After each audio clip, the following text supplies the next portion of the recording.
Crashed into this South City bar. We now know certain elected officials were allowed to see parts of the officer's body cam footage from that night.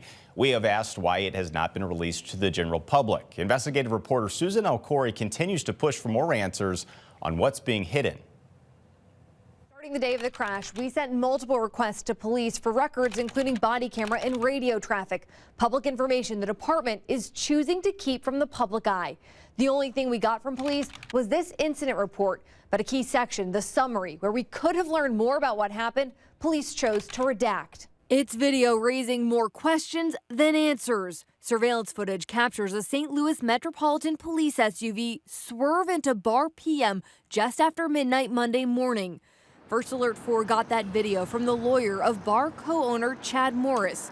Morris was arrested and charged with assaulting an officer, which police say happened during a confrontation after the crash. Yeah, look at this. Look at me. All because this mother crashed into this. You crashed from my building. Cell phone video shows Morris in handcuffs.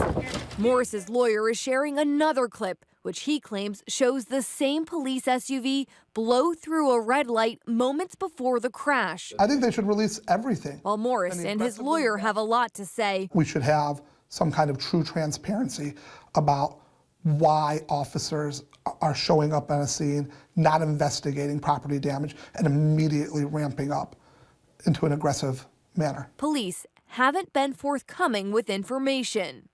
The department has body camera video from multiple officers, but won't say how many, and they won't release the footage, claiming it's an active investigation. The body-worn camera will not be released at this time. It's just how we've done, how our cases are done, how internally we work. It took 3 days before SLMPD did this interview. Why do you think it's a good idea to not be transparent? I mean, I think we are being as transparent as we are in all of our investigations. We do not release the body-worn camera footage until this criminal, at their request. And of course, because this criminal investigation is ongoing. Police say the officer was distracted behind the wheel, but they won't say how it escalated to the bar owner being put in handcuffs, raising the question, what's being hidden? That has Missouri Governor Mike Parson weighing in. Well, I mean, if you got body cam footage, I'm not sure why you wouldn't release it. You know, but again, I'm not here investigating that case or see what happened. But you know, one of the things we realized too with body cam footage in the old days, it helps you just as much as it'll ever hurt you. It really helps you most times. You let people know what happened. That clashes with Missouri's open records law. In 2016, lawmakers added a new section limiting access to body camera video. Specifically, they're closed records until the investigation becomes inactive. The initial reason is they want to make sure that they're not compromising the investigation in any way. Dave Erland is a lawyer and expert on Missouri's open record law, which outlines 2 ways to get police body camera. Anybody can ask the court for permission to get a copy of these mobile recordings. However, the court is not required to allow those records to be released. There is a catch. If the person asking for the video loses in court, they could be on the hook to pay the police department's legal fees. It could be several $1,000s. It's a pretty big discouragement. The second way to get the records, you or your property have to be involved in the incident. If they ask for those records, then the police department either has to produce them or they've got to go to the court and ask for an order saying that they don't have to, and they've got to have a pretty good reason not to produce that. In this case, Chad Morris can ask in writing for the video, something his lawyer tells us they've already done.